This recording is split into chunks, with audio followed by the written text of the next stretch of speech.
नमस्कार मेरे प्यारे छोटे भाइयों, मेरे प्यारे दुलारे सभी विद्यार्थी, आप सभी को मेरे हैप केमिस्ट्री क्लासेस में स्वागत है। नमस्कार, आप सभी को नमस्कार। आप सब मेरे क्लास को प्रारंभ करिए, क्लास करने में मजा आएगा। हम आज आए हैं आप लोगों के साथ पी ब्लॉक का छठा लेक्चर लेकर। इस लेक्चर में पढ़ेंगे नाइट्रोजन फैमिली का प्रॉपर्टीज। हम पढ़े थे, क्या पढ़े थे? सबसे पहले पढ़े थे हम लोग अक्यूरेंस उपस्थिति, सेकंड में पढ़े थे एटॉमिक साइज, थर्ड में पढ़ने वाले हैं नाइट्रोजन फैमिली के एलिमेंट के गुण में, थर्ड में पढ़ने वाले हैं इलेक्ट्रॉनिक कॉन्फ़िगरेशन। क्या पढ़ेंगे? Electronic configuration. क्या पढ़ना है बाबू? Electronic configuration. चलिए हम सीखते हैं। तो सबसे पहला बात देखिए, नाइट्रोजन फैमिली में एलिमेंट कौन सा आएगा? नाना, पापा, असलम, सब बीमार। तो देखिए nitrogen, phosphorus, arsenic, antimony, bismuth, ये सब आएगा। अब इन सभी में आपको देखना है बाबू, क्या देखना है? याद आया? जो nitrogen, phosphorus, arsenic, antimony, bismuth में आपको देखना है कि नाइट्रोजन जो होगा इसका लास्ट कॉन्फ़िगरेशन क्या होता है। इसका लास्ट कॉन्फ़िगरेशन तो पहले कर दो, 1s2 2s2 2p3। Last configuration 2s2 2p3। अब देखो तो S में एक डब्बा, P में 3 डब्बा, तो S सब सेल में देखो फुल है, S सब सेल, P भी हाफ फील्ड है, मतलब ये P सब सेल में आधा इलेक्ट्रॉन भरा गया है। आप लोग पढ़ चुके हो, फुल फील्ड सबसेल जो होता है वो स्टेबल होता है, उससे थोड़ा सा कम स्टेबिलिटी जो होता है किसका होता है? हाफ फील्ड का, और सबसे कम होता है एनी अदर का। तो स्टेबिलिटी में बात करें तो सबसे ज्यादा फुल फील्ड का होगा, उससे कम हाफ फील्ड का होगा, उससे कम एनी अदर का होगा। तो सबसे अब यहां देखो, इस नाइट्रोजन फैमिली के एलिमेंट के पास एक फुल एस सबसेल है और एक पी हाफ सबसेल है। तो दोनों में अगर देखा जाए तो एक ई भी स्टेबल होता है, ई भी स्टेबल होता है। तो इसका लास्ट कॉन्फ़िगरेशन स्टेबल होगा कि नहीं होगा? थोड़ा सा ज्यादा ही स्टेबल होगा, मतलब थोड़ा सा एक्स्ट्रा स्टेबल हो जाएगा, ज्यादा से स्टेबल हो जाएगा। तो आप कह सकते हो नाइट्रोजन फैमिली के अंतिम कक्षा में, नाइट्रोजन फैमिली के अंतिम कक्षा में जो उपस्थित आधा भरा एस सबसेल, सॉरी फुल भरा एस सबसेल और आधा भरा पी सबसेल जो हो, इसी के कारण से नाइट्रोजन फैमिली एलिमेंट का लास्ट कॉन्फ़िगरेशन जो होगा वो क्या होगा? Extra stable. समझ में आ रहा होगा? चलिए समझ में आया तो हम एक बार और कहते हैं। देखिए नाइट्रोजन फैमिली का जो इलेक्ट्रॉनिक कॉन्फ़िगरेशन विन्यास होगा, अंतिम कक्षा का विन्यास, अंतिम कक्षा का जो विन्यास होगा वो एक्स्ट्रा स्टेबल होगा। क्यों होगा? क्योंकि उसके पास एक फुल फील्ड एस सबसेल होगा और एक हाफ फील्ड पी सबसेल होगा। तो चलिए हम लोग अब इसको बोलते हैं, आप लिखिए, पहले अंग्रेजी में समझिए। देखिए कहता है in last orbit of N family element, nitrogen family के अंतिम कक्षा में एक कहता है फुल फील्ड एस सबसेल तथा एक हाफ फील्ड पी सबसेल उपस्थित होता है, जिस कारण से नाइट्रोजन फैमिली एलिमेंट का इलेक्ट्रॉनिक कॉन्फ़िगरेशन एक्स्ट्रा स्टेबल होता है। सबको समझ में आ गया होगा बाबू कि लास्ट कॉन्फ़िगरेशन एक्स्ट्रा स्टेबल होने का कारण हो गया फुल फील्ड, इसमें एस था और हाफ फील्ड पी था। चलिए हिंदी बोलते हैं बाबू, लिखिए। नाइट्रोजन फैमिली के अंतिम कक्षा में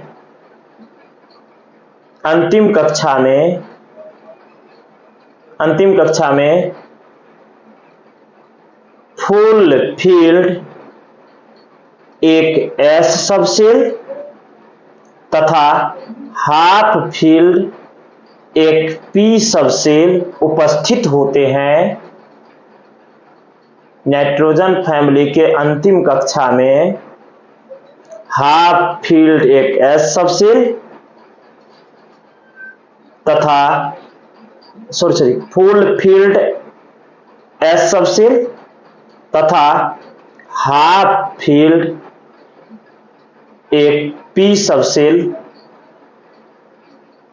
हाफ फील्ड एक पी सबसेल उपस्थित होता है, जिस कारण से नाइट्रोजन फैमिली के एलिमेंट का इलेक्ट्रॉनिक कॉन्फ़िगरेशन एक्स्ट्रा स्टेबल होता है, एक्स्ट्रा स्टेबल होता है। चलिए दोहरा देते हैं हम एक बार। नाइट्रोजन फैमिली के अंतिम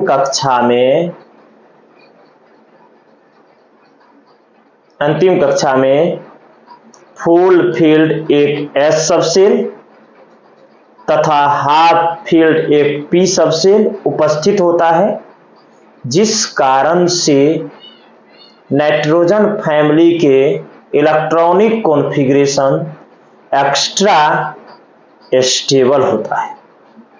तो चलिए अब क्लियर हो गया होगा। आप लोग बाबू इसको नोट करिए, ये इसको लिख करके, ये अंग्रेजी वाले अंग्रेजी लिखिएगा, हिंदी में इसको लिखना है, नाइट्रोजन को दिखाना है आपको। क्लियर? हाँ, इसको तेजी से बाबू नोट करिए, फास्ट में।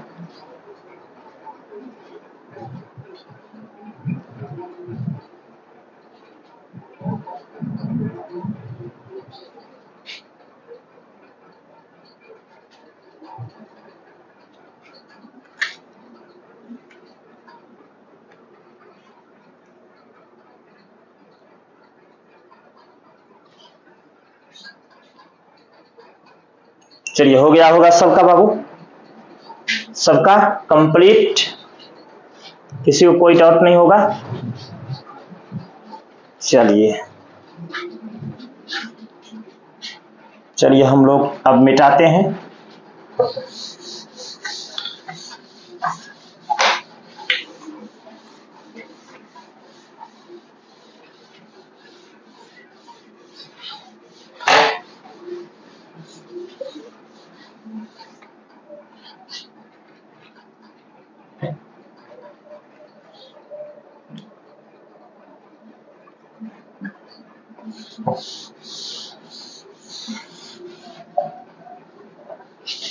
चलिए अब हम लोग पढ़ेंगे, तीसरा प्रॉपर्टीज हम लोग पढ़ लिए, अब पढ़ेंगे चौथा। चौथा जो होगा बाबू, आयोनाइजेशन एनर्जी। Ionisation energy. चलिए इसको हिंदी में हम लोग कहते हैं आयनन ऊर्जा। आयनन ऊर्जा। चलिए देखिए आयोनाइजेशन एनर्जी क्या होता है बाबू। सबसे पहला बात, आप एनर्जी के बारे में ये चीज को समझिए कि ऊर्जा आप सब जानते हो कि एक फॉर्म से दूसरे फॉर्म में कन्वर्ट होता है। ये हम अभी पढ़ेंगे आयोनाइजेशन एनर्जी। आयोनाइजेशन एनर्जी जो है ये एक अलग एनर्जी है। ये कौन सा एनर्जी है, ध्यान देना। ये सबसे पहली चीज है कि आपके पास दुनिया में एटम भी है, कंपाउंड भी है। कंपाउंड मतलब मिला हुआ, जैसे ए है केवल तो ये एटम हुआ अकेला, अब ए भी हो गया तो इसको कंपाउंड कहा जाएगा, मिल गया, सॉरी संयोग हो गया। तभी ए है एटम बाबू, ये अकेला वाला एटम होता है। और एटम से जो है इलेक्ट्रॉन को बाहर निकालना है। अब सवाल आएगा सबसे पहले कि सर कौन सा एटम कौन सा फॉर्म में होनी चाहिए? एटम सॉलिड होगा सर, एटम लिक्विड होगा, या एटम गैस होगा?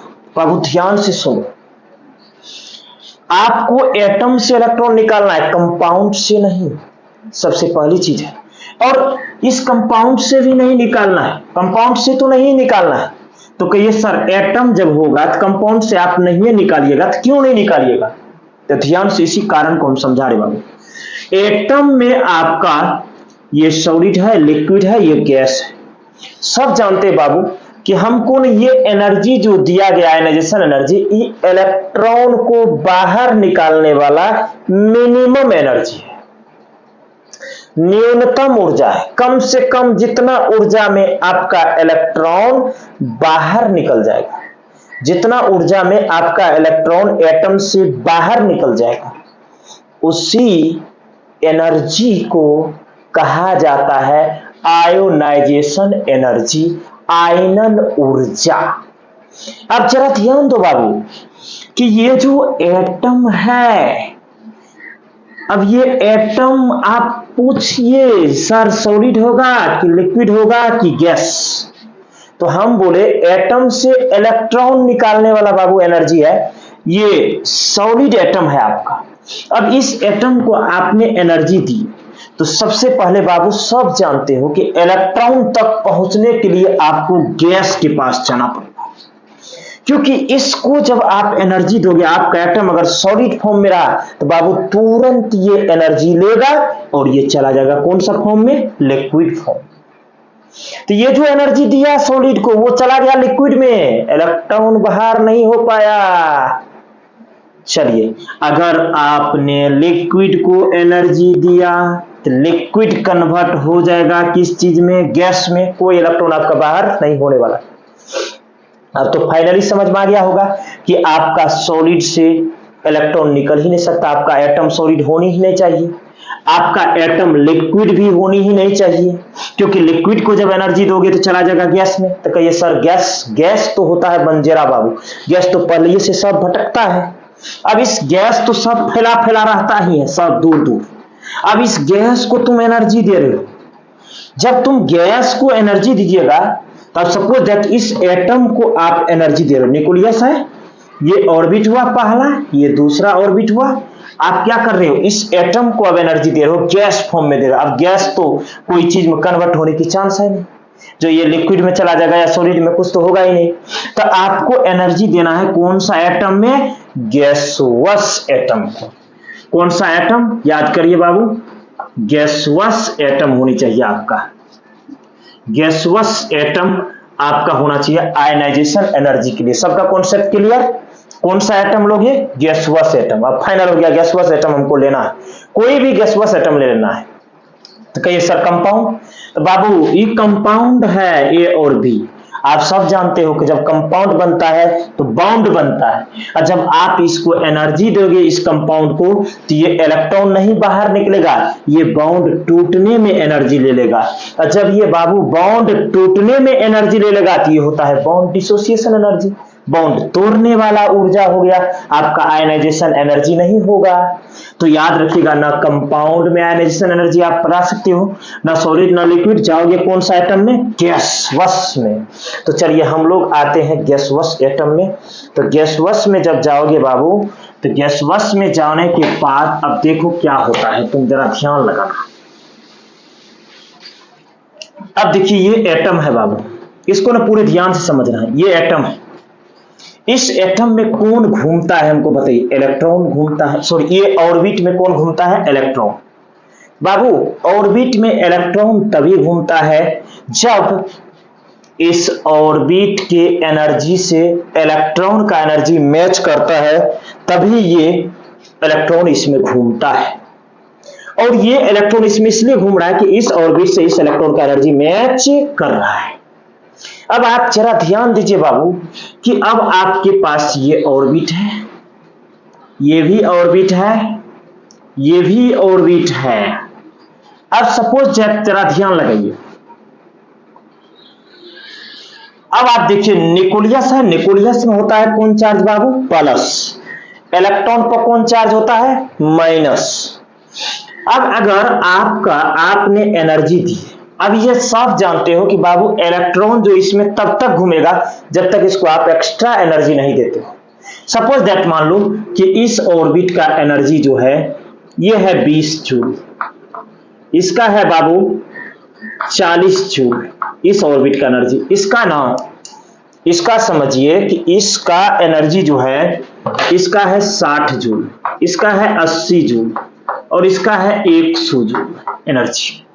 जरा ध्यान लगाना, अब एटम कौन सा है याद रह जाएगा, गैसवस एटम है बाबू। कौन सा एटम, गैसवस। इस गैसवस एटम में हम अब ये है इलेक्ट्रॉन बाबू, इस इलेक्ट्रॉन को हम एनर्जी दे दिए यहां से। अब जरा आप ध्यान लगाना, इस इलेक्ट्रॉन को अगर आप 20 जूल एनर्जी दे देते हो तो देखो 20 जूल इसको पहले से है इलेक्ट्रॉन को, तभी इस ऑर्बिट में घूम रहा है, तो 20 20 40 यानी इलेक्ट्रॉन जंप करके इस ऑर्बिट में चला आया। अब तुम क्या करते हो इसको ना, अब क्या करते हो फिर देते हो एनर्जी 20 जूल। अगर 20 जूल एनर्जी फिर इस इलेक्ट्रॉन को अगर तुम दे दिया तो ये इलेक्ट्रॉन जंप करके चला जाएगा किसमें, 60 जूल वाला में, क्योंकि 40 पहले से है, अब 20 दे दिया 60। अगर तुम इसमें लाया इलेक्ट्रॉन और इसको दे दिया तुम 20 जूल, तब चला जाएगा 80 वाला में। फिर अगर इस इलेक्ट्रॉन को तुम दे दिया फिर 20 जूल, तब कहां जाएगा, 100 जूल। अब देखो इलेक्ट्रॉन न्यूक्लियस से दूर भागते जा रहा, भागते जा रहा, भागते जा रहा। अब तुम ही सोचो, कभी कभी अगर तुम मान लो पृथ्वी से तुम ऊपर जा रहे हो, अब जाते जाते जाते ऊपर, इतना ऊपर तुम चला गया, इतना ऊपर चला गया कि अब तुमको वहां से वापस आने की कोई चांस है ही नहीं। मतलब आपका ग्रेविटी जो है, ये पृथ्वी जो गुरुत्वाकर्षण फोर्स लगा रही है, ग्रेविटी जो फोर्स लगा रही है, वो फोर्स आप पर अप्लाई हो ही नहीं रहा है। मतलब आप पर ये फोर्स काम कर ही नहीं रहा है, और जब ये फोर्स आप पर काम ना करे तो आप पुनः वापस आ नहीं सकते हो। उसी तरह जब इलेक्ट्रॉन न्यूक्लियस से बहुत दूर चली जाती है बाबू, मतलब एनर्जी तुम देते गया इलेक्ट्रॉन चलते गया, मतलब न्यूक्लियस से इतना दूर ये माइनस चला गया, इलेक्ट्रॉन चला गया कि इस न्यूक्लियस का उस पर अब पकड़ नहीं रहा। आप सब जानते हो अगर इलेक्ट्रॉन किसी बॉडी से चल जाता है तो उस बॉडी पर बाबू कौन सा चार्ज पैदा होता है, प्लस। इलेक्ट्रॉन निकल गया तो कई सारे इलेक्ट्रॉन निकालेंगे कहां का, तो इलेक्ट्रॉन निकलना है, निकालेंगे बाबू, इलेक्ट्रॉन लास्ट ऑर्बिट का निकालना है।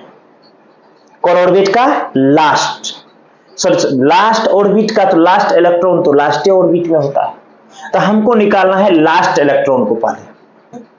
और लास्ट इलेक्ट्रॉन को बाहर निकालने के लिए आवश्यक न्यूनतम ऊर्जा को ही कहा जाता है कौन सा एनर्जी, आयोनाइजेशन एनर्जी, यानी the minimum amount of energy है, the minimum amount of energy है which is required an outermost, यानी which is required on an required an outermost orbit, outermost orbit, outermost electron होगा, orbit नहीं, outermost electron, any from any gaseous atom, from any gaseous atom, from any gaseous atom।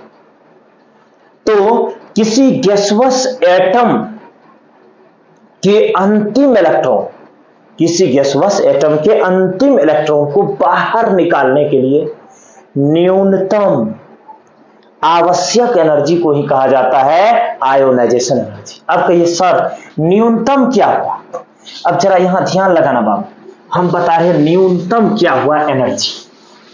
अब यहां देखो, जैसे इस electron को, ये न्यूक्लियस था, हम इस इलेक्ट्रॉन को ना बाहर निकालना चाहते थे। अब इसको ना हम, ये ऑर्बिट है, इस ऑर्बिट का एनर्जी 100 जूल है, ठीक है। अब इसको हम एक्सटर्नल एनर्जी रहे, इस ऑर्बिट का एनर्जी है 10 जूल। सपोज दैट इस इलेक्ट्रॉन को इस ऑर्बिट में ले जाने के लिए कितना एनर्जी देना पड़ेगा, 90 जूल। तो इस ऑर्बिट में जब ये इलेक्ट्रॉन चला जाता है तो इसको वापस आने की चांस नहीं रहती, मतलब बहुत दूर चला गया न्यूक्लियस से, और जब बहुत दूर चला गया तो इस पर न्यूक्लियस का पकड़ नहीं होगा, और जब न्यूक्लियस का पकड़ इस पर नहीं होगा बाबू तो इलेक्ट्रॉन तो बाहर हो गया, और बाहर होने के लिए हमको कितना देना पड़ा, 90 जूल एनर्जी देना पड़ा।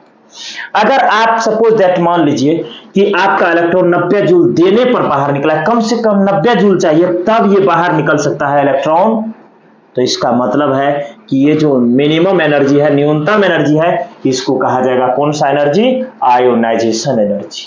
सपोज दैट आप मान लीजिए 90 जूल कम से कम लग रहा है, अगर आप इससे एक कम कर दिए यानी 89 कर दिए तो आपका इलेक्ट्रॉन बाहर नहीं निकल रहा है, ये एनर्जी नहीं होगा। आपकी कम से कम कितना लग रहा है, 90 जूल, तो 90 जूल एनर्जी चाहिए आपको बाहर करने के लिए। समझ रहे बात? अब सबको दिमाग में बैठ गया होगा कि इसको न्यूनतम ऊर्जा जितना लगेगा बाहर करने के लिए, अब न्यूनतम ऊर्जा जितना लगेगा बाहर निकालने के लिए वही एनर्जी है, कौन सा एनर्जी? Ionisation energy. सबको समझ में आ गया होगा? तो चलिए यहां जरा ध्यान लगेंगे। अब देखिए यहां पर बाबू, सबसे पहली बात एक चीज और ध्यान लगाइए। चलिए, ये है आपका न्यूक्लियस, इसमें है इलेक्ट्रॉन, इसको कहा जाता है लास्ट ऑर्बिट कहिएगा, क्योंकि लास्ट ऑर्बिट में ही लास्ट इलेक्ट्रॉन होता है। लास्ट ऑर्बिट, ये लास्ट इलेक्ट्रॉन है, इससे आप जो एनर्जी इसको निकालने के लिए दीजिएगा उस एनर्जी को कहा जाता है आयोनाइजेशन एनर्जी। इलेक्ट्रॉन को बाहर निकाले आप, ये जो एनर्जी दी है इसको कहिएगा आयोनाइजेशन एनर्जी। तो चलिए आयोनाइजेशन एनर्जी डेफिनेशन लिखे। तो चलिए हम लोग पहले अंग्रेजी लिखते हैं तब हिंदी लिखेंगे और तब आपको इस फिगर को ड्रॉ करना है। तो चलिए हम बाबू बोलते हैं हिंदी में, अंग्रेजी लिखना है। पहले चलिए हम पहले अंग्रेजी लिख देते हैं तब इस फिगर को ड्रॉ करेंगे। आप सबको समझा दिए। तो चलिए हम लोग अंग्रेजी में लिखेंगे। तो सबसे पहला बात क्या लिखेंगे? The minimum amount of energy. The minimum amount of energy. The minimum amount of energy which is required, which is required and याद है outermost electron and outermost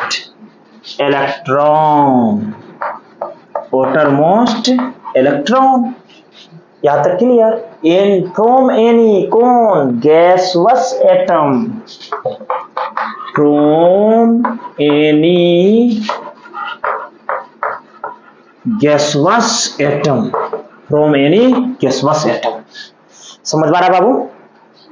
from any कौन सा एटम? गैसवस एटम। तो चलिए आगे ये हिंदी समझ में आ गया होगा। अब हम the minimum amount of energy which is required and outermost electron from any gaseous atom, from any gaseous atom is called ionization energy, is called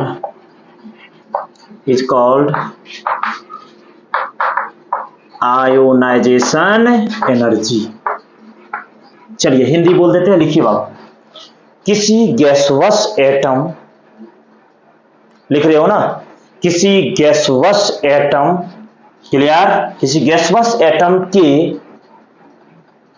अंतिम इलेक्ट्रॉन को बाहर निकालने में, किसी गैसवस एटम के अंतिम इलेक्ट्रॉन को बाहर निकालने में आवश्यक न्यूनतम ऊर्जा को, बाहर निकालने में आवश्यक न्यूनतम ऊर्जा को आयनन ऊर्जा कहते हैं।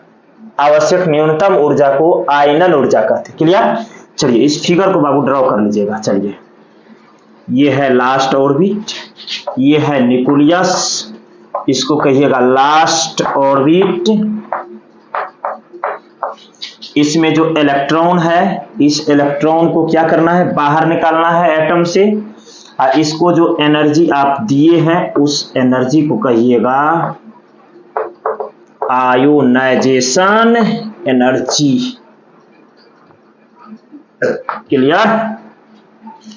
तो चलिए आप लोग आयोनाइजेशन एनर्जी समझ गए होंगे। अगर किसी को समझ में नहीं आएगा तो बाबू एक बार जरूर आप जो है कमेंट करिएगा, फिर से हम सिखाएंगे आपको तब। तो चलिए हम आगे बढ़ते हैं। अब क्लास आयोनाइजेशन एनर्जी के बाद वाला हम लोग टॉपिक समझते हैं। तो आयोनाइजेशन एनर्जी एन फैमिली के एलिमेंट का क्या होगा? तो सबसे पहली बात हम इसका इंपॉर्टेंट पॉइंट थोड़ा सा समझ लेते हैं, मजा आएगा। क्या मजा आएगा? ध्यान दीजिए। सब लिख लिए होंगे, अंग्रेजी वाला भी लिख लीजिए जो नहीं लिखे हैं। The minimum amount of energy which is required an outermost electron from any gaseous atom is called ionisation energy. Figure draw कर लिए होंगे। चलिए अब हम स्टार्ट करते हैं इसका इंपॉर्टेंट पॉइंट में, एरो पॉइंट। तो चलिए सबको समझ में आया होगा कि आज की जो क्लास थी हम लोगों की, आज है पी ब्लॉक का हम लोग का मतलब छठा लेक्चर नहीं 7वां लेक्चर है। इस लेक्चर में हम आपको बताने वाले थे आयोनाइजेशन एनर्जी का पॉइंट, और आयोनाइजेशन एनर्जी के पॉइंट में हम लोग पढ़ रहे हैं first ionisation energy, second ionisation energy, third ionisation energy. Clear? तो अब जरा ध्यान लगाइए, first ionisation energy, second ionisation energy और थर्ड आयोनाइजेशन एनर्जी क्या होता है, यानी पहला आयनन ऊर्जा, दूसरा आयनन ऊर्जा, तृतीयक आयनन ऊर्जा क्या होता है। तो आप सब जानते हैं इलेक्ट्रॉन को बाहर निकालना, बाहर निकालने के लिए जो न्यूनतम ऊर्जा लगता है उसको कहते हैं आयोनाइजेशन एनर्जी। कौन सा एनर्जी? Ionisation energy. अब जरा ध्यान लगाइए, सबसे पहले आप इस इलेक्ट्रॉन को बाहर निकाल रहे थे, ये न्यूक्लियस से दूर है और ये पहला इलेक्ट्रॉन को आप बाहर निकाल रहे हो, तो ये इसके लिए जो एनर्जी लगाओगे उसको कहिएगा फर्स्ट आयोनाइजेशन एनर्जी। अगर आप दूसरा इलेक्ट्रॉन को अगर आप बाहर निकाल रहे हो, तो दूसरे इलेक्ट्रॉन को बाहर निकाल रहे हो तो आप इसको कहना द्वितीयक आयोनाइजेशन एनर्जी। अगर तीसरे इलेक्ट्रॉन को बाहर निकाल रहे हो तो इसको कहा जाता है तृतीयक आयोनाइजेशन एनर्जी। अब आयोनाइजेशन एनर्जी फर्स्ट और सेकेंड और थर्ड, इसको निकालने के लिए आयोनाइजेशन एनर्जी कौन सा लगेगा? थर्ड लगेगा। अब तीनों समझ गया। अब आप जरा एक बात और ध्यान लगाइएगा, इस इलेक्ट्रॉन को निकालने के लिए आपको ऊर्जा कम लगेगा क्योंकि न्यूक्लियस से इलेक्ट्रॉन दूर है, प्लस माइनस के बीच अट्रैक्शन होता है, इस न्यूक्लियस से दूर है तो पक्कर कम होगा, कम ही ऊर्जा में निकल जाएगा ये इलेक्ट्रॉन। लेकिन ये न्यूक्लियस के निकट है, इससे ज्यादा एनर्जी लगेगा इस इलेक्ट्रॉन को निकालने के लिए, और ये सबसे निकट है, इसका मतलब इसमें काफी ज्यादा एनर्जी लगेगा इसको बाहर निकालने में। तो सबसे ज्यादा एनर्जी कौन होगा? आयोनाइजेशन एनर्जी थर्ड रहेगा, उससे कम कौन होगा? आयोनाइजेशन एनर्जी 2 रहेगा, और सबसे कम कौन हो जाएगा? आयोनाइजेशन एनर्जी 1 हो जाएगा। समझ में आया सबको? अब कहिए सर साइज की जो बात किए थे, तो साइज में आइए। तो सबसे बड़ी चीज है कि बाबू साइज की जब बात करें तो एटम अगर छोटा, एटम छोटा तो न्यूक्लियस के निकट होगा इलेक्ट्रॉन, अगर एटम बड़ा हो तो न्यूक्लियस से दूर होगा इलेक्ट्रॉन, और बड़ा हो एटम तो न्यूक्लियस से और दूर होगा इलेक्ट्रॉन। अब जरा ध्यान दो, ये है एटम के निकट इलेक्ट्रॉन, इस इलेक्ट्रॉन पर न्यूक्लियस का पकड़ क्या होगा? ज्यादा होगा। ये इलेक्ट्रॉन है न्यूक्लियस से थोड़ा दूर तो इस पर पकड़ क्या होगा? कम। ये है और दूर, इस पर पकड़ और कम होगा। तो ध्यान रखना, साइज जब छोटा होगा तो आयोनाइजेशन एनर्जी बढ़ेगा, साइज अगर छोटा हुआ तो आयोनाइजेशन एनर्जी बढ़ेगा, और साइज बड़ा होते, ध्यान से देखो, साइज छोटा तो आयोनाइजेशन एनर्जी ज्यादा। अब बोलो कि साइज अगर बढ़ता जाएगा तो आयोनाइजेशन एनर्जी क्या होते जाएगा? घटता चला जाएगा, घटता चला जाएगा, घटता चला जाएगा। मतलब साइज बढ़ेगा तो आयोनाइजेशन एनर्जी घटेगा, साइज बढ़ेगा आयोनाइजेशन एनर्जी घटेगा। तो ध्यान रखना, अब आप यहां पर ध्यान रख लीजिए कि साइज बड़ा होगा तो आयोनाइजेशन एनर्जी घट जाएगा। सबको समझ में आ गया होगा? तो साइज बड़ा होगा, आयोनाइजेशन एनर्जी घटेगा। तो सबसे पहला एरो पॉइंट में हो जाएगा वही, साइज डायरेक्टली प्रोपोर्शनल हो जाएगा ionisation energy, size directly proportional ionisation energy. तो चलिए हम एरो लगा के लिखते हैं, साइज डायरेक्टली प्रोपोर्शनल हो जाएगा किसका? सॉरी इनवर्सली प्रोपोर्शनल हो जाएगा आयोनाइजेशन एनर्जी। साइज जो होगा इनवर्सली प्रोपोर्शनल किसका होगा? आयोनाइजेशन एनर्जी का। तो चलिए यहां देखिए, ionisation energy, ionisation energy directly नहीं, इनवर्सली प्रोपोर्शनल साइज, साइज का उल्टा हो जाएगा आयोनाइजेशन एनर्जी। तो आयोनाइजेशन एनर्जी साइज का क्या हो जाएगा? उल्टा हो जाएगा। तो ध्यान रखना बाबू, साइज का उल्टा। तो आयोनाइजेशन एनर्जी होगा साइज का उल्टा, मतलब साइज बढ़ेगा तो आयोनाइजेशन एनर्जी घटेगा। चलिए सेकेंड पॉइंट। सेकेंड बात है, आप सब जानते हैं एटम जैसे ए, एटम ए मान लिए, एटम से आप पहले इलेक्ट्रॉन निकालने जा रहे हैं। पहले जो इलेक्ट्रॉन निकालोगे तो उसको कहा जाएगा आयोनाइजेशन एनर्जी फर्स्ट। पहला इलेक्ट्रॉन निकालोगे तो एक इलेक्ट्रॉन जब निकालोगे तो एटम पर कितना चार्ज आएगा, A+। चलिए दूसरी बार, अगर आप एटम से दूसरा इलेक्ट्रॉन निकालोगे तो आयोनाइजेशन एनर्जी कौन हो जाएगा, 2। अगर 2 हो गया तो इस एटम पर कितना चार्ज हो जाएगा, +2। अगर आप एटम से तीसरा इलेक्ट्रॉन निकाल रहे हैं, यहां पर इलेक्ट्रॉन निकाल दिए हम लोग, कौन सा है, यहां से भी इलेक्ट्रॉन निकाल दिए, दूसरा इलेक्ट्रॉन निकाले, यहां पर तीसरा इलेक्ट्रॉन निकाल रहे थे, इसको कहा जाएगा आयोनाइजेशन एनर्जी थर्ड। क्लियर? तो एटम पर चार्ज हो जाएगा कितना, 3। तो ध्यान रखना, एक इलेक्ट्रॉन निकलेगा तो 1+, दूसरा निकाल दिए तो 2+ हो जाएगा, और अगर A+2 से और एक इलेक्ट्रॉन निकाले तो 3 चार्ज हो जाएगा। आयोनाइजेशन एनर्जी फर्स्ट हो गया, आयोनाइजेशन एनर्जी सेकंड हो गया, आयोनाइजेशन एनर्जी थर्ड हो गया। ठीक है, ionisation energy first second third. Clear? अब देखिए एनर्जी की बात किए थे हम, तो सबसे ज्यादा एनर्जी होता है आयोनाइजेशन एनर्जी थर्ड का, सबसे कम फर्स्ट का होगा। तो चलिए हम यहां दिखा देते हैं आपको, आयोनाइजेशन एनर्जी जो होगा ये फर्स्ट का सबसे कम होगा और ये 3 का सबसे ज्यादा होगा। इससे कम किसका होगा, अब याद करिए, इससे कम होगा आयोनाइजेशन एनर्जी सेकेंड का, सेकेंड का जो होगा इससे कम एनर्जी होगा थर्ड से, और फर्स्ट का जो आयोनाइजेशन एनर्जी होगा वो होगा सबसे कम। अब इसके बाद डॉट डॉट कर दीजिए, काहे डॉट डॉट करिएगा, गलत हो जाएगा। चलिए यहां तक क्लियर। इसके बाद अब आप अगर बात करें आयोनाइजेशन एनर्जी के चौथा एरो पॉइंट का, तो यहां जरा ध्यान लगाइएगा बाबू। चौथा एरो पॉइंट में सबसे पहली बात हो जाएगा कि आप ऑर्बिटल भी पढ़े हो, ionisation energy full filled orbital का, हाफ फील्ड का, एनी अदर का। तो चलिए यहां देखिए, सबसे पहला बात आयोनाइजेशन एनर्जी किसका हम लोग पढ़ने जा रहे हैं, फुल फील्ड ऑर्बिटल का, फुल फील्ड का। आयोनाइजेशन एनर्जी हाफ फील्ड का, एनर्जी हाफ फील्ड का, ionisation energy half filled, ionisation energy any other का, एनी अदर। अब जरा ध्यान लगाइएगा बाबू, आप सब जानते हैं फुल फील्ड ऐसा होता है, जैसे p ऑर्बिटल है तो इसमें इलेक्ट्रॉन ऐसे फुल रहेगा, ये हुआ full field. Full field stable होता है, स्टेबल जो होता है तो आप इसको आओगे जबरदस्ती इलेक्ट्रॉन, अब कोई खा पी के पूरा मस्त में बैठा हुआ, उसका फुल पेट भरा हुआ, उसको कहे चलो तुमको खाना है, चलो चलो चलो चलो चलो तुमको खाना है, एकदम मस्त मस्त चीज बना है, खाओ खाओ खाओ, बहुत खुशामद करोगे तब जाएगा खाने के लिए। उसी तरह ये स्टेबल होता है, इसके इलेक्ट्रॉन को बाहर निकालने के लिए बहुत ज्यादा एनर्जी लगता है, तो भी नहीं निकलता है जल्दी। जब इलेक्ट्रॉन नहीं निकलता है, स्टेबल है बहुत ज्यादा, स्टेबल है, इसका इलेक्ट्रॉन जल्दी निकल ही नहीं रहा है, मतलब बहुत ज्यादा एनर्जी दिए तब इलेक्ट्रॉन इसका निकल रहा है, इसका मतलब बहुत ज्यादा एनर्जी लगा है, यानी आयनाइजेशन एनर्जी इसका काफी ज्यादा होगा। अगर हाफ फील्ड हो जाए तब, हाफ फील्ड जो होता है उससे थोड़ा कम स्टेबल होता है फुल फील्ड से, तो इसमें थोड़ा कम एनर्जी लगेगा, मतलब हाफ फील्ड का आयनाइजेशन एनर्जी क्या होगा, कम होगा।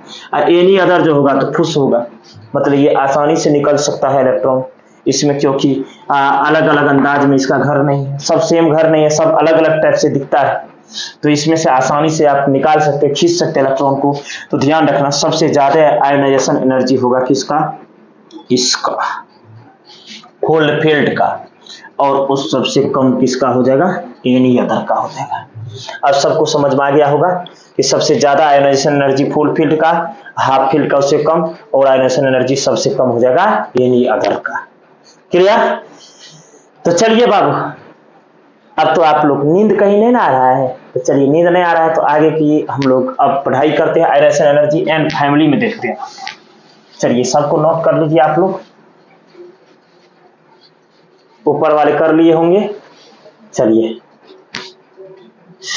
इसको नोट कर लीजिए, इसको नहीं लिखना है। चलिए अब आगे बढ़ जाए हम लोग बाबू, चलिए तो चलिए हम लोग आगे बढ़ते हैं। अब एन फैमिली में चलते हैं। अब हम लोग चलिए ionisation energy of N family, ionisation energy of N family, N family, ionisation energy of N family. चलिए एन फैमिली का हम लोग आयोनाइजेशन एनर्जी बाबू पढ़ते हैं। तो सबसे पहला बात हम लोग आयोनाइजेशन एनर्जी अब तो समझ चुके हम लोग कि जब आप नाइट्रोजन फैमिली में ऊपर से नीचे जाओगे तो साइज बढ़ता जाता है, और जब साइज बढ़ता जाएगा तो आयोनाइजेशन एनर्जी घटता जाएगा। तो नाइट्रोजन फैमिली में जब हम लोग ऊपर से नीचे आते हैं तो साइज बढ़ता जाता है, जिस कारण से आयोनाइजेशन एनर्जी घट जाता है, आयोनाइजेशन एनर्जी घटता चला जाता है। लेकिन आयोनाइजेशन एनर्जी तीन पढ़े हो, फर्स्ट, सेकेंड, और आप आयोनाइजेशन एनर्जी फर्स्ट पढ़े, आयोनाइजेशन एनर्जी सेकेंड पढ़े, आयोनाइजेशन एनर्जी कितना पढ़े जल्दी बताइए, थर्ड पढ़े हो। तीन आयोनाइजेशन एनर्जी आप बाबू पढ़े हो। तीन आयोनाइजेशन एनर्जी जो पढ़े हो तो जरा ध्यान लगाओ यहाँ पर। तो सबसे पहले जो आयोनाइजेशन एनर्जी फर्स्ट जो होगा, जैसे एन फैमिली में जब हम लोग कहां से कहां आएंगे बाबू, ऊपर से नीचे आएंगे, ऊपर से नीचे आएंगे, ऊपर से नीचे आएंगे तब साइज के बढ़ने के कारण ionisation energy first, ionisation energy second, ionisation energy third क्या होगा, घटता जाता है। लेकिन एक रीजन आ गया, लेकिन बिस्मथ का आयोनाइजेशन एनर्जी 2 और आयोनाइजेशन एनर्जी 3, किसका किसका, बिस्मथ का, Bi का आयोनाइजेशन एनर्जी 2 और आयोनाइजेशन एनर्जी 3 एंटीमनी से अधिक हो जाता है, एंटीमनी से अधिक हो जाता है। इसका कोई मोर रीजन नहीं है बाबू, ये जो कहिएगा इसका कौन सा कारण के कारण ऐसा होता है, कोई कारण नहीं है, ये एक्सेप्शन है बाबू, ऐसा होता है। तो चलिए हम लोग पहले लिखते हैं क्या क्या हम बोले कि जब एन फैमिली में ऊपर से नीचे आते हैं तो ionisation energy first, second, third क्या होता है, साइज के बढ़ने के कारण घटता चला जाता है, साइज के बढ़ने के कारण घटता चला जाता है। लेकिन बिस्मथ का जो आयोनाइजेशन एनर्जी सेकेंड और 3 होता है वो एंटीमनी से अधिक हो जाता है। तो क्लियर। तो चलिए हम लोग पहले लिखते हैं अंग्रेजी। तो क्या लिखेंगे हम लोग, सबको बहुत बात याद ही होगा, when we move from top to bottom in n family, then due to increases in कौन सी बाबू, साइज बढ़ेगा, आयोनाइजेशन एनर्जी कौन कौन घटेगा, साइज, आयोनाइजेशन एनर्जी क्या हो जाएगा 1, ionisation energy 2 and ionisation energy third decreases, घट जाएगा। तब आगे देख, बट क्या हो जाएगा, ionisation C2 and ionisation energy third of bismuth Bi becomes greater than antimony. तो चलिए हम लोग आगे बोलते हैं, पहले लिखते हैं हम लोग। तो चलिए सब लिखिए बाबू मेरे साथ ही, when we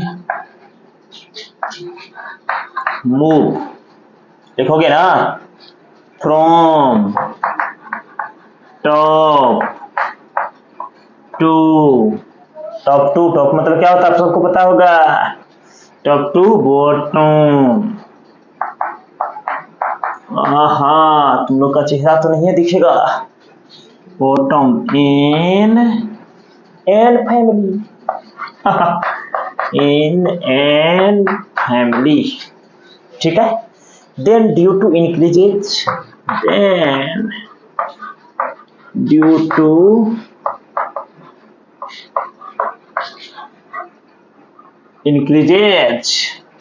in size,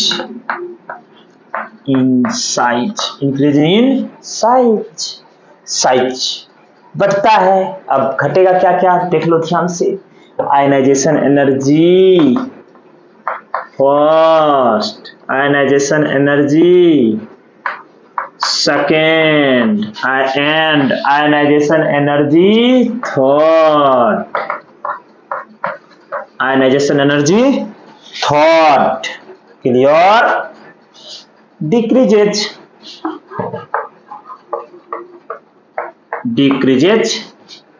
due to,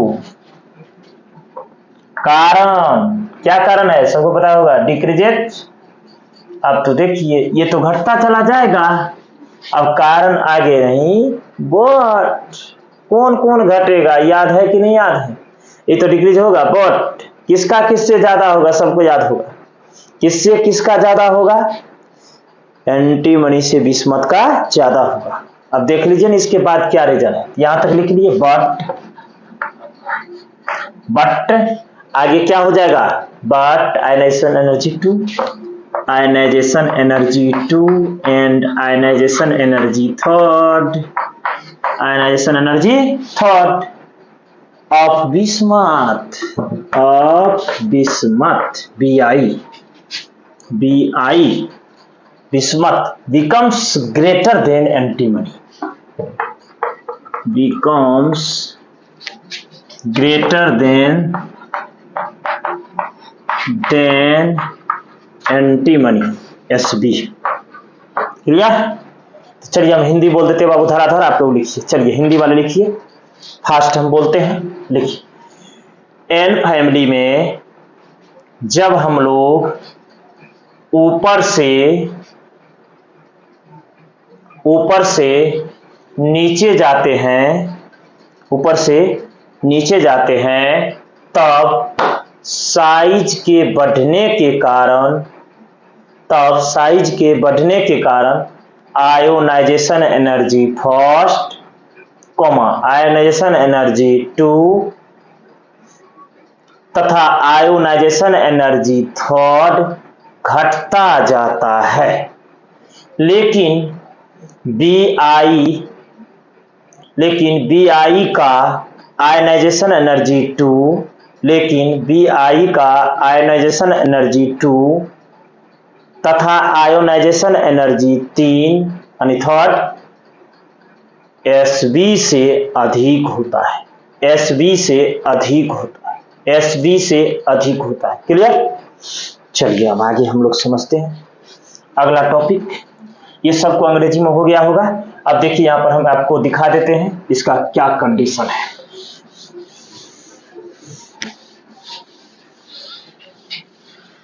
चलिए आगे बढ़ जाए।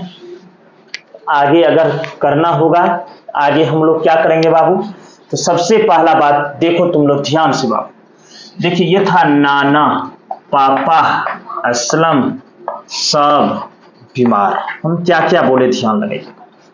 सबसे पहला बात तो हम कहेंगे साइज, ये साइज हो गया। साइज के बाद आप आयोनाइजेशन एनर्जी 3 पर है, देखो ionisation energy first, ionisation energy second, ionisation energy third, 3 है। इसका यूनिट होता है बाबू किलो जूल पर मोल, इसको लिखिएगा किलो जूल पर मोल, फर्स्ट आयनाइजेशन एनर्जी। इसको भी लिखिएगा किलो जूल पर मोल, इसका भी होगा किलो जूल पर मोल। चलिए सबको अब समझ में आ गया होगा। अब देखिए जो साइज, अब ऊपर से आप नीचे आइए, आप सब जानते हो साइज बढ़ेगा, इंक्रीज करेगा, साइज बढ़ता है। अब आयोनाइजेशन एनर्जी जो होगा ये आप सब जानते हो घटेगा, ये भी घटेगा, ये भी घटेगा, ऊपर से नीचे आओगे घटेगा, लेकिन एक रीजन है, सबसे पहले डिक्रीज करेगा, ये भी नीचे आने पर डिक्रीज करेगा, ये भी नीचे आने पर डिक्रीज करेगा, ये तो कंफर्म है, सब डिक्रीज करेगा, घटेगा।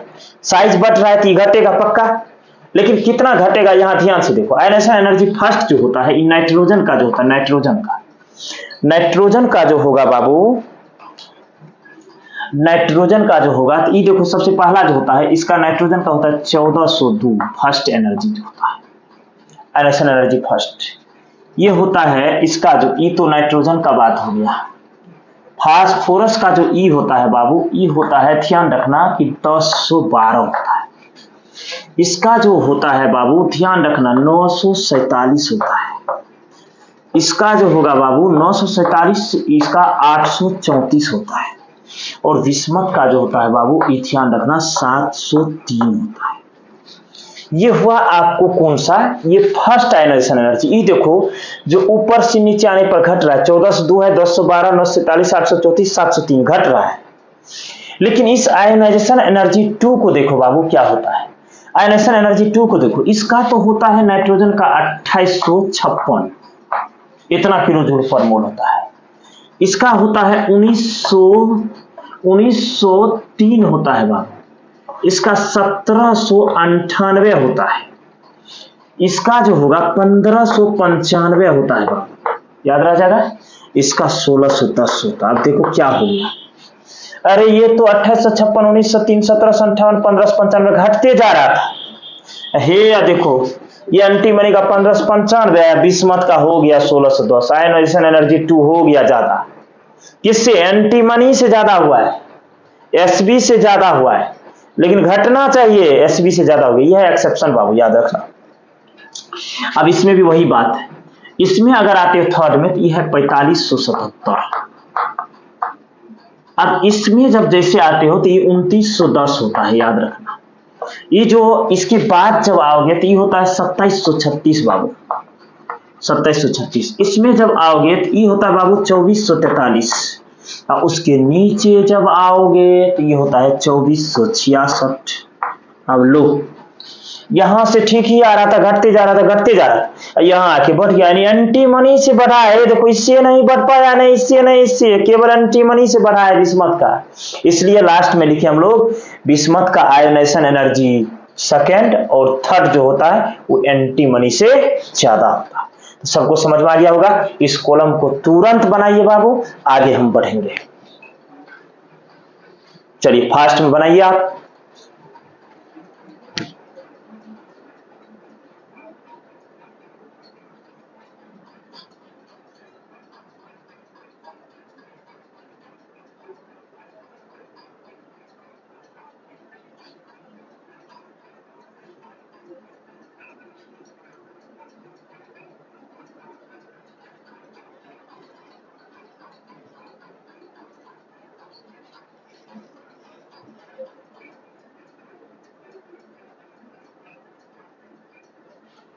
चलिए सबका हो गया होगा बाबू, आगे बढ़े हम। चलिए अब इसको हम मिटाएं, आगे बढ़ जाते हैं।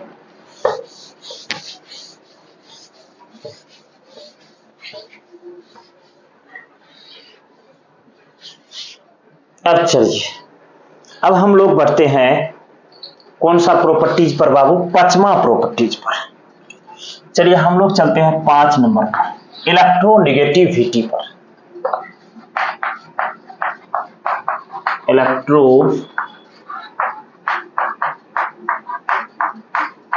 इलेक्ट्रोनेगेटिविटी, इसको हिंदी में कहते हैं विद्युत ऋणात्मकता। विद्युत ऋणात्मकता, विद्युत ऋणात्मकता। अब जरा ध्यान लगाना, विद्युत ऋणात्मकता क्या होता है। एक बार देखा होगा, एक बात याद करिएगा, दोस्ती, जब इंसान को दोस्ती हो जाती है तो दोस्ती होने के बाद दोस्त तो बहुत मजेदार होता है यार। जब दोस्त बहुत मजेदार होता है तो मजा भी बहुत आता है। जब हम लोग दोस्त के साथ चलते हैं कहीं तो बहुत मस्त लगता है। एक दिन एक दोस्त ना बहुत ही भूखा था, बहुत ही भूखा था। उन्होंने सोचा कि चलकर अपने दोस्त के यहाँ क्यों न खा लूं। तो उसका दोस्त जो था पहले से एकदम पूरा एकदम तैयार था, और ये जो था ये दोस्त ना बार बार उसके यहाँ जाकर के खा लेता था। उस दिन दोस्त उसका न सोचा कि आज अगर आएगा ना तब इसको खिलाएंगे। क्या क्या, अपने सब्जी में ना, उसके सब्जी में जो है उस दोस्त के लिए जो सब्जी बनाया गया था उसमें बहुत ज्यादा नमक दे दिया था, नमक दे दिया था। लेकिन वो इतना भूखा था कि नमक वाले भी खींच दिया पकड़ के। अब फिर इसका दोस्त न जुगाड़ बैठा रहता, क्या करे क्या करे, ये तो जो भी देते हैं सब खा लेता है। तो देखिए भूखा जो इंसान होता है तो भूख को ही रुच आता है। उसी तरह जो इंसान मेहनती होते हैं, पढ़ते हैं, अच्छे से मेहनत करते हैं, उसी को पढ़ने में भी मजा आता है। सब में जिस तरह भूख को रुच है, उसी तरह पढ़ने वाले के लिए किताब अच्छी लगती है, पढ़ने में अच्छा लगता है। मतलब जो पढ़ने में अच्छा उसी को लगता है जिसको पढ़ने की भूख होती है। तो इसी के साथ हम आगे बढ़ेंगे इलेक्ट्रोनेगेटिविटी में। ये भी वही भूखापन से संबंधित है। ये भी ऐसा है कि इलेक्ट्रॉन कोई भी खींचना चाहता है। जो इलेक्ट्रॉन खींचे, जो रोटी की मांग करे, जो इलेक्ट्रॉन की मांग करे, जो इलेक्ट्रॉन को खींच ले, वही तो इलेक्ट्रोनेगेटिविटी पैदा करता है। तब जरा देखिए इलेक्ट्रोनेगेटिविटी पैदा होता है किस कारण से। सबसे पहला बात ये देखिए बाबू, ये है ए और बी एटम है। अब ये एटम जो है दोनों ठो शेयरिंग किया, दोस्ती किया। अब ये एक इलेक्ट्रॉन इसका है, एक इलेक्ट्रॉन इसका है, दोनों ना मतलब बॉन्डिंग करने आया। तो ये कहा दोस्त इस इलेक्ट्रॉन को तुम अपना ही समझना, और बी भी इसको कहा कि दोस्त इस इलेक्ट्रॉन को तुम अपना ही समझना। अब दोनों का हक है इस इलेक्ट्रॉन पर। अब दोनों क्या करता है, बहुत सुंदर दोस्ती करता है, शेयरिंग कर लेता है।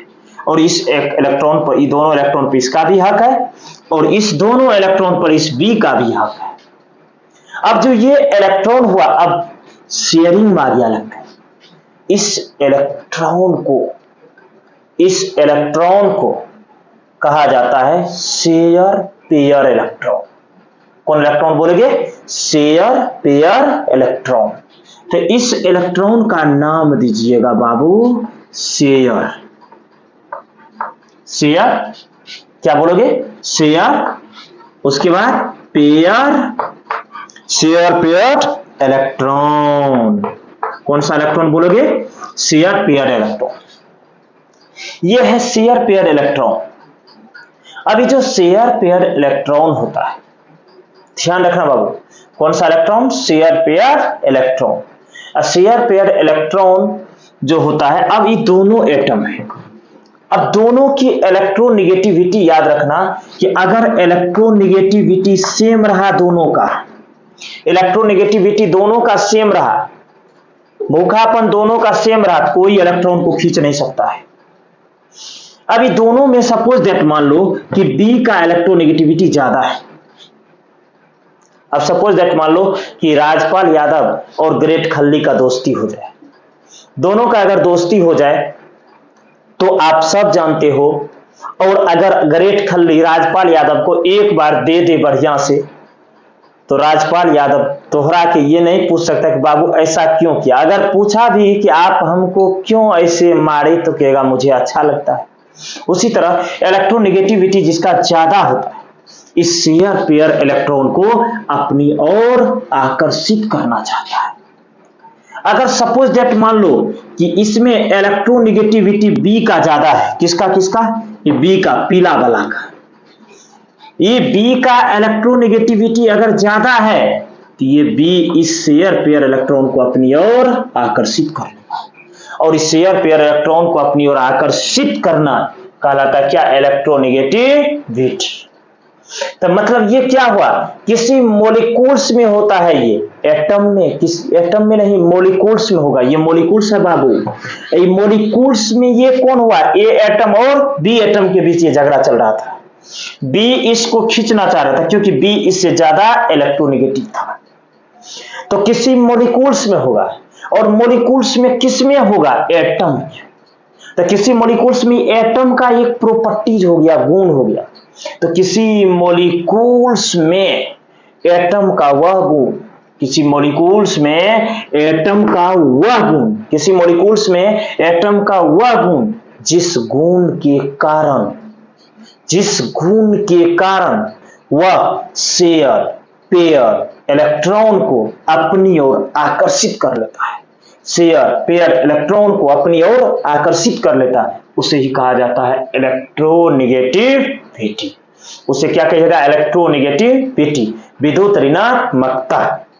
क्लियर हो गया होगा। तो सबसे पहले क्या लोगे, कोई मॉलिक्यूल्स लेना है, मॉलिक्यूल्स में बाबू क्या रखोगे, एटम, एटम को देखना है, एटम कौन सा देखोगे, ध्यान देना, एटम जो मोड इलेक्ट्रोनेगेटिव एटम होगा वो अपने तरफ कौन सा इलेक्ट्रॉन को शिफ्ट करेगा, शेयर पेयर्ड इलेक्ट्रॉन को। क्लियर, शेयर पेयर्ड इलेक्ट्रॉन को, शेयर पेयर्ड इलेक्ट्रॉन को, शेयर पेयर्ड इलेक्ट्रॉन को, और शेयर पेयर्ड इलेक्ट्रॉन को अपनी ओर आकर्षित करना ही क्या कहलाएगा, विद्युत ऋणात्मकता। तो चलिए हम लोग लिखते हैं इसको, तब आगे बढ़ेंगे हम, तब फिगर को ड्रॉ करेंगे। तो पहले अंग्रेजी में, the tendency of any atom in molecules, molecules में जो एटम होगा उसका टेंडेंसी देखना है। तो चलिए हम लोग लिखते हैं the tendency, the tendency of कौन सा atom, of any atom in कहां रे, molecules, in molecules by which, molecules नहीं लगेगा, एस नहीं होगा बाबू, by which it, by which it, by which it आगे attract, it attract, A double T, और क्या होता है सबको याद होगा, R A C T S, attract कौन सा electron, share pair electron, share pair electron, share pair electron, share pair electron towards itself, towards कौन सा बोलेंगे, towards, towards, towards itself, itself is called electronegativity,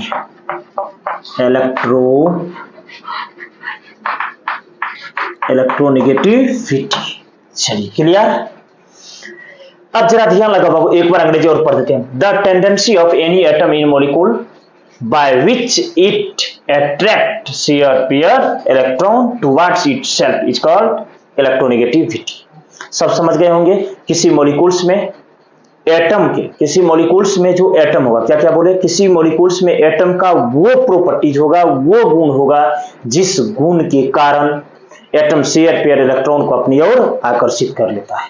तो चलिए हम बाबू पहले हिंदी बोलते हैं, आप लोग आसानी से लिखिए, लिखिए, बोले, चलिए ठीक है हम बोलते हैं, लिखिए।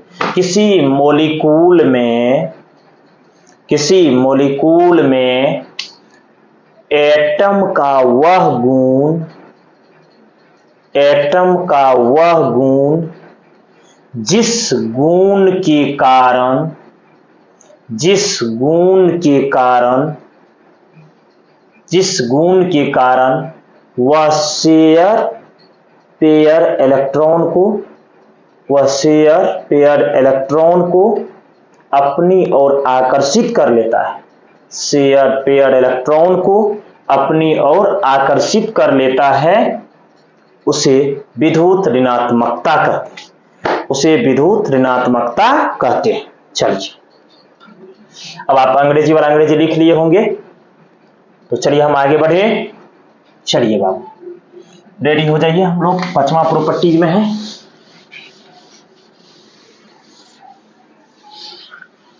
चलिए ध्यान लगाइए आगे। सबसे पहला बात देखिए, ये है, आपको ध्यान लगाना बाबू कि ये ए था, ये इसका इलेक्ट्रॉन, इसका इलेक्ट्रॉन दोनों शेयरिंग किया। जब दोनों शेयरिंग किया तो आप देखोगे तो दोनों एटम को देखिए ध्यान से, इस एटम का अपना इलेक्ट्रॉन है, इस एटम का ये अपना इलेक्ट्रॉन है। अभी दोस्ती नहीं हुआ है। अब दोस्ती कैसे होगा, ध्यान देना। अब हम इसका दोस्ती करा रहे बाबू, इसका दोस्ती होगा, ये इसका, इसका इलेक्ट्रॉन है, ये इसका इलेक्ट्रॉन है, ए और बी का है। अब इसका दोस्ती हम लोग जो कराएंगे, यहां ध्यान देना, दोनों का दोस्ती कैसे होगा, यहां देखो, ए और बी, ये इलेक्ट्रॉन को ए कहेगा कि बाबू तुम अपना ही समझो, बी भी कहेगा अपना ही समझो, और ये बॉन्ड बना लेगा। इस इलेक्ट्रॉन का नाम दीजिएगा share, share pair electron, share pair electron दे दिए। अब जरा ध्यान दिए, शेयर पेयर इलेक्ट्रॉन हो गया। अब आगे की बात देखिए, ध्यान दीजिए बाबू, शेयर पेयर इलेक्ट्रॉन तो हो गया, ये अब इस इलेक्ट्रॉन को देखिए ध्यान से, जो मोर इलेक्ट्रोनेगेटिव एटम होगा दोनों में, वो क्या करेगा, इस इलेक्ट्रॉन को अपनी ओर शिफ्ट करेगा। ठीक है, क्या करेगा, अपनी ओर दोनों इलेक्ट्रॉन को खींचना चाहेगा। जो दोनों इलेक्ट्रॉन को ये शिफ्ट करेगा, तो इस शेयर पेयर इलेक्ट्रॉन को शिफ्ट किया, आकर्षित करा अपनी ओर। कौन कर रहा है, बी। शेयर पेयर इलेक्ट्रॉन को जो अपनी ओर आकर्षित करता है उसी को तो आप लोग इलेक्ट्रोनेगेटिविटी बोलते हैं। अब जरा ध्यान लगे, इस फिगर को आप ड्रॉ कर लीजिए, तब आगे की एक बात और हम बताते हैं।